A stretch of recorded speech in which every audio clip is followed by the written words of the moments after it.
'Twas a dark and stormy night, and the captain went below decks, and he says, "Arr, which one of ye be wanting to play the new Banjo-Kazooie ROM hack?" And I said, "Yeah, that sounds cool. Banjo-Kazooie Cutthroat Coast, aka Cutthroat Cove, because I accidentally wrote that in the script a billion times and was too lazy to edit it out, is a brief Banjo-Kazooie ROM hack that consists of one level, the Cutthroat Coast. It was spearheaded by Retro, also known as Retro Nuva, I think, along with a bunch of other shipmates. It tells the story of how Banjo and Kazooie went to Cutthroat Coast to get more shiny things because they, much like me, have soup brain, and they need to accumulate as many pointless objects as they can get their hands on to make themselves feel good for the moment. Also, Nabnut is on death row and you need to find 6 doubloons to bribe the guards to let him out of prison. As you might have guessed, this is a relatively short game that you can play through in less than an hour if you're a Banjo-Kazooie veteran, if you will. But it's a very well made and intuitive hack that doesn't waste your time with frustrating crap. I can't even think of any low points in this hack. It's basically just the good part of Banjo-Kazooie and the bad parts be damned to Davy Jones' locker. Well, you still lose notes if you die, so just don't die, forehead. Super Mario 64 and Banjo-Kazooie are probably the games that I play the most ROM hacks of. They are also two of my favorite 3D platformers ever made.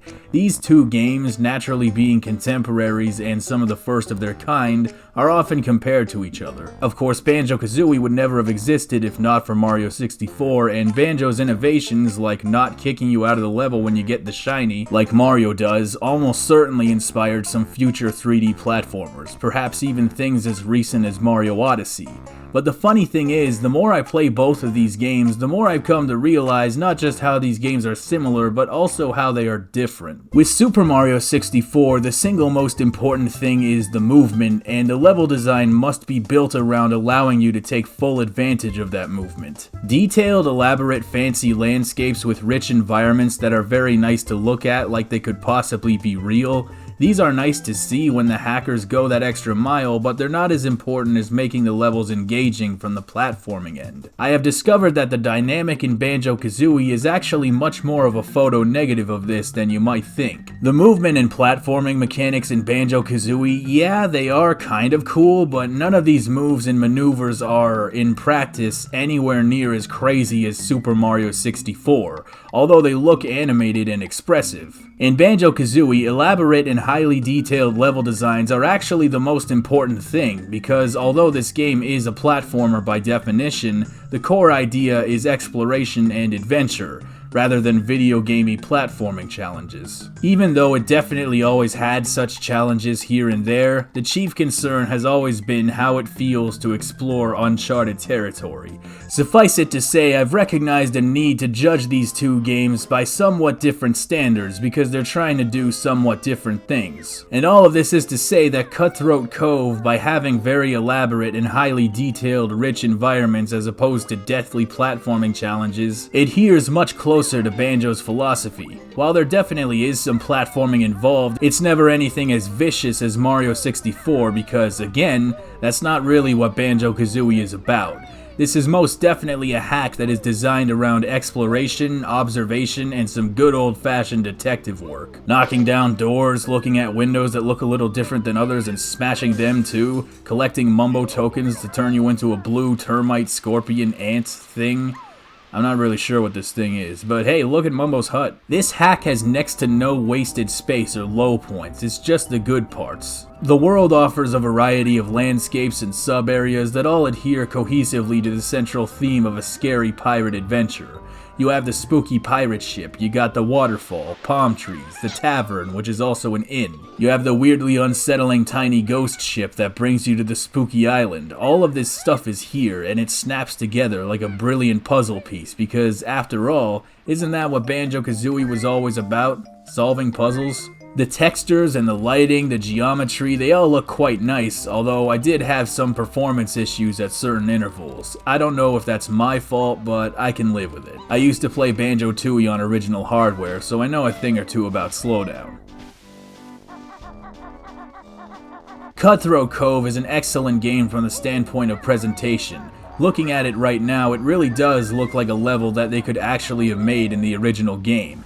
And when you consider Rareware's interesting obsession with pirates, which seems to have lasted all the way up until now, with games like Sea of Thieves, it fits even better. That would be an interesting idea, actually, if Rare started making DLC levels for their old shit, like Banjo, Kazooie and whatnot. I don't know how that would work necessarily, but if the boys over there are big fans of making money, I don't know, it just seems like a pretty good idea, because I'd probably be willing to give them money. I mean, I wouldn't even have to go to the extremely laborious trouble of patching the ROM with X Delta in that case, so yeah, everybody wins.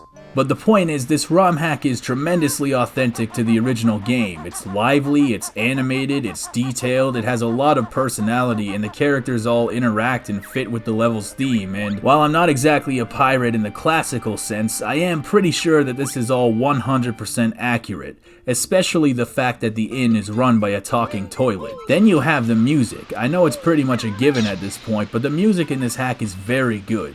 Music should always be able to elicit different emotions from the audience. And Banjo-Kazooie has always been good at this by doing things as crazy as changing the instruments of the music depending on which part of the level you're in, and they're all catchy and very nice to listen to. And this is still true of Cutthroat Coast. And on top of that, the music also has a lot of references to other Banjo songs that you might recognize.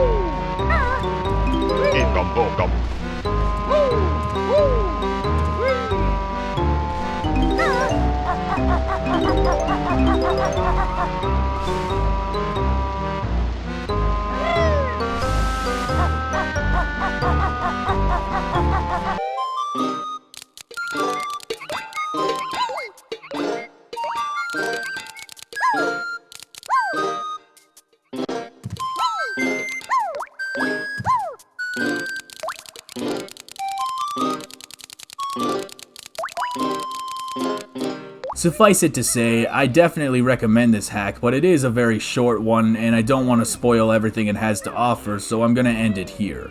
But tune in tomorrow for our next present. I'm not gonna tell you what it is, but let's just say it's very, grand.